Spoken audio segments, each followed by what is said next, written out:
Morning, Knicks Nation. Today is Monday. It's the 15th day of July, 2024. I hope you're enjoying your summer so far. And we're about halfway through the summer, and it's going to be over before you know it. So enjoy every day while you can.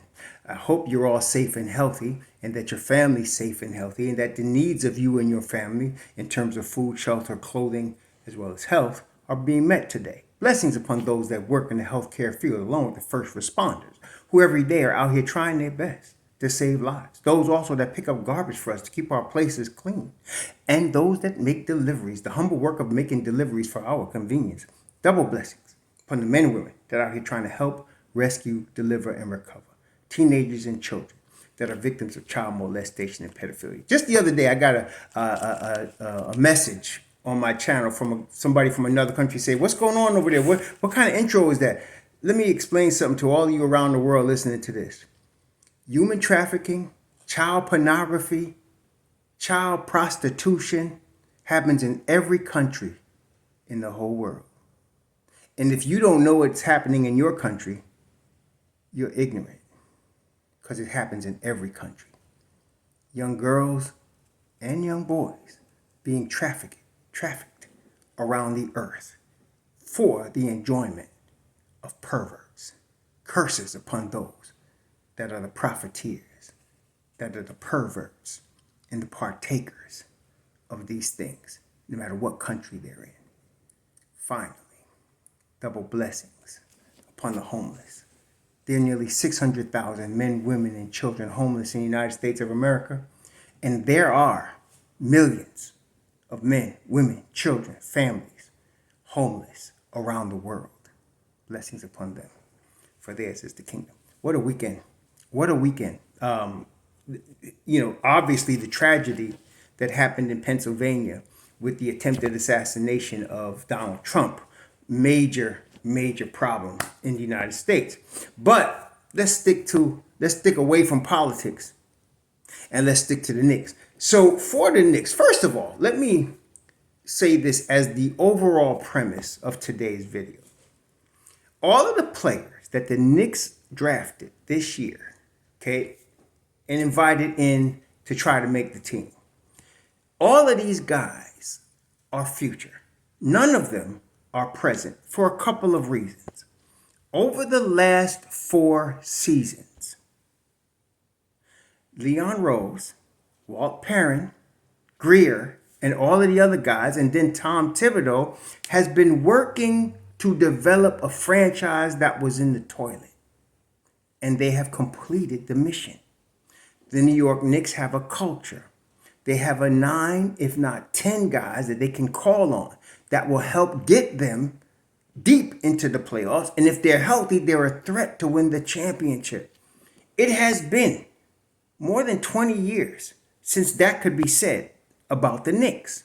They are now a long-term, consistent, sustainable winner.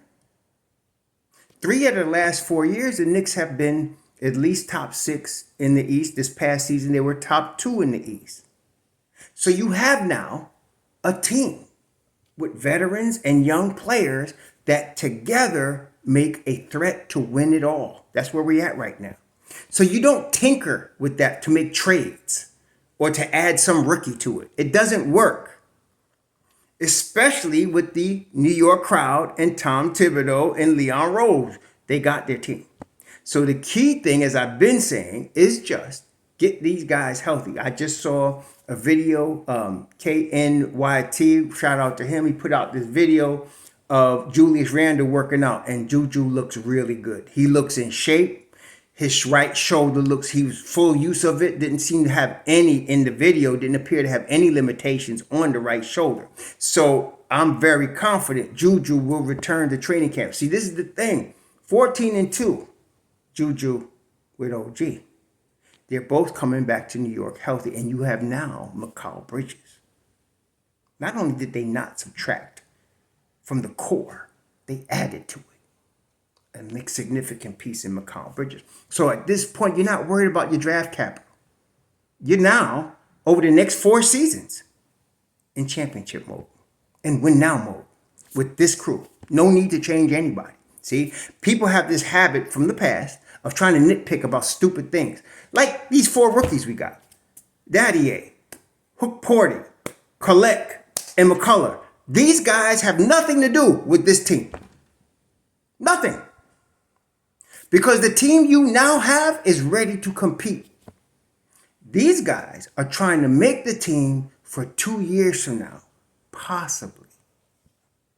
The best chance is Daddier because he's only 18. I mean, shoot, he could wait 4 years until this whole wave of win now is over. And he could be there for the next generation of long-term sustainable winning. Okay? He's a long way, but that's fine. He's a long way. I saw the game Saturday night. I watched the replay Saturday night. He's a long way. But yes, he has tools. Yes, he has talent. Yes, I feel he's a future NBA player, but he's not now. And he needs time. And he'll get it. This is the situation. Collect, some of y'all get cross-eyed because of all the assists and passes. Yeah, dude got great court vision. Cannot guard his shadow. See, if you're trying to win, if you're just trying to get entertained, okay. The circus of him going into the lane and seeing everybody, that's great. That's really nice, okay? Really. But I want the chip.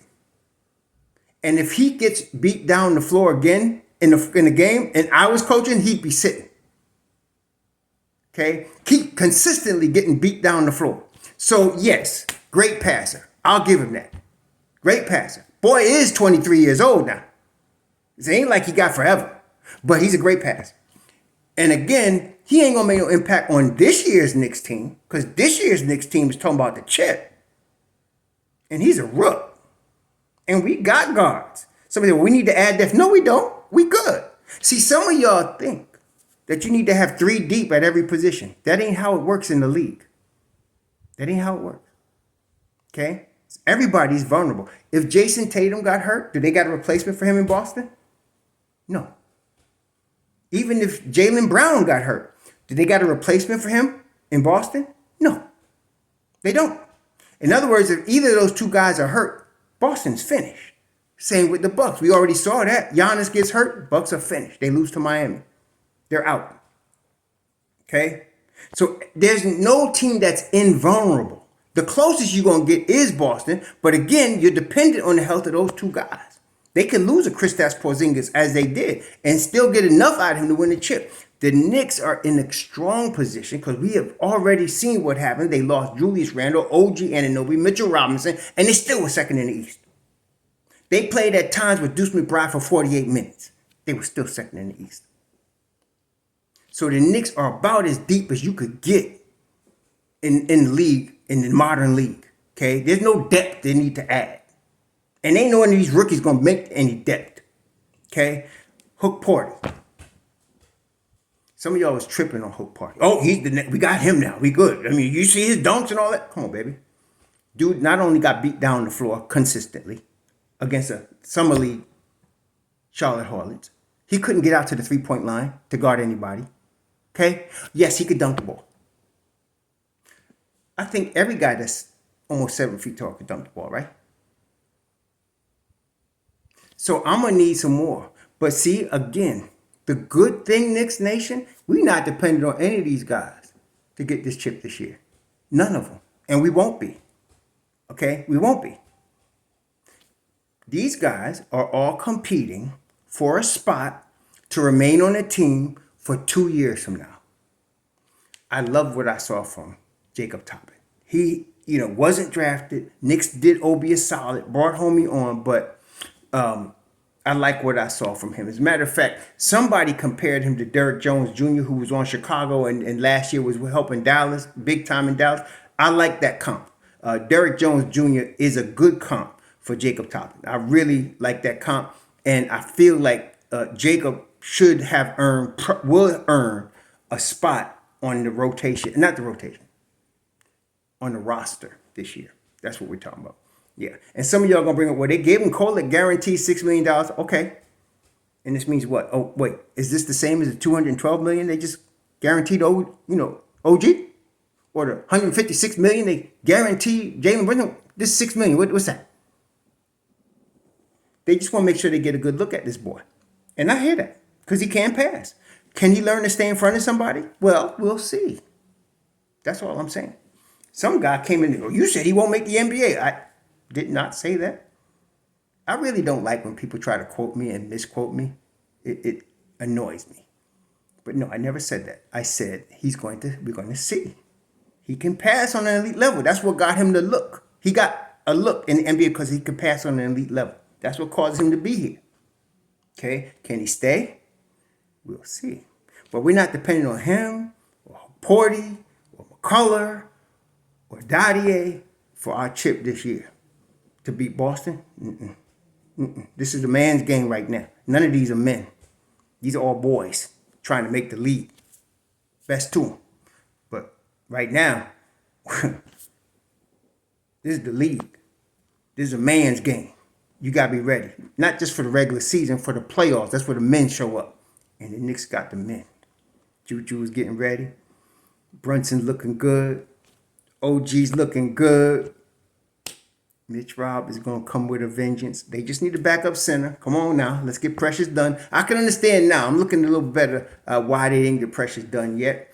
The focus was on Jalen, and rightly so, on Jalen Brunson's contract. That should have been the focus, and they did get that done.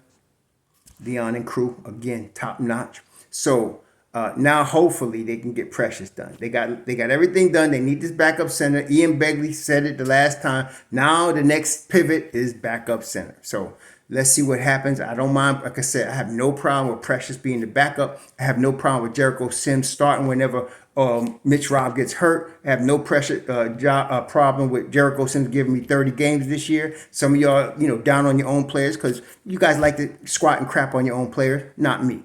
Jericho Sims worked his tail off to get to this point. He deserves the opportunity. And I have full confidence he can take advantage of it. Y'all enjoy your Monday. Shalom.